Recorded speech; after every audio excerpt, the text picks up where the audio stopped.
मगर योंगफाई कहता है कि नहीं, हमारा दुश्मन यहाँ कहीं आसपास ही मौजूद है। इतने में वहाँ पर एक क्रो बर्ड आ जाता है जो कि उनके बिल्कुल सिर के ऊपर से होके गुजरता है, जिसे देखकर वो लोग कहते हैं कि ये बर्ड यहाँ पे क्या कर रहा है। मगर फिर डोंग कहता है कि जरा वहाँ देखो।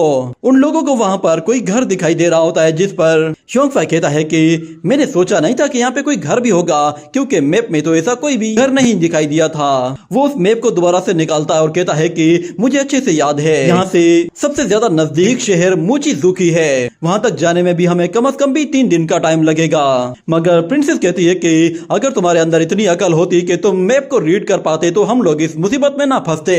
और डोंग देखता है कि आफेंग की बॉडी पूरी तरह से इरेज हो रही है, जिस पर वो उन लोगों से कहता है कि हम लोग पहले थोड़ी देर के लिए आफेंग के लिए प्रे कर लेते हैं, उसके बाद हम लोग सिटी में जाकर कुछ पेट पूजा करेंगे, क्योंकि जब हमारा पेट भरा हुआ होगा तभी हमारे अंदर एनर्जी आएगी और हम लोग आफेंग का बदला ले पाएंगे। और फिर अगले सीन में हमें एक शहर को दिखाया जाता है जो कि पूरी तरह से खाली पड़ा हुआ होता है। वहाँ पर आसपास कोई भी नजर नहीं आ रहा था और एक अकेला आदमी जो कि ग्राहकों का इंतजार कर करके थक गया था और वो भी वहाँ से चला जाता है। और जब योंगफाई, प्रिंसेस और डोंग वहाँ पर आते हैं तो पैदल चल चल के ही उनकी हालत खराब हो चुकी होती है और ऊपर से इस शहर को देखकर उनका और भी ज्यादा मूड खराब हो जाता है, क्योंकि वहाँ पे तो कोई इंसान नजर ही नहीं आ रहा था। जो कुछ भी लोग थे वो सारे के सारे अपने अपने घरों में छुपे हुए होते हैं। और दूसरी तरफ डोंग कह रहा होता है कि मुझे बहुत भूख लगी है, चलो पहले कुछ खाते हैं। ये सुनकर चुनियन कहती है कि ठीक है, हम लोग यहाँ पर रहने के लिए कोई जगह ढूंढते हैं और उसके बाद मैं तुम्हें खाने के लिए किसी अच्छे से रेस्टोरेंट में लेकर जाऊंगी।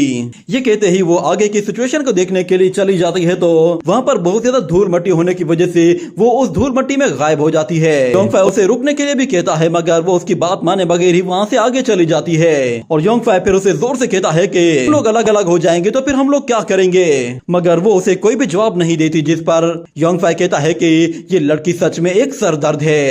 मगर ऊपर देखते ही उसे समझ में आ जाता है कि यहाँ पे कुछ गड़बड़ है, क्योंकि वहाँ पर बहुत सारे क्रो बर्ड्स होते हैं।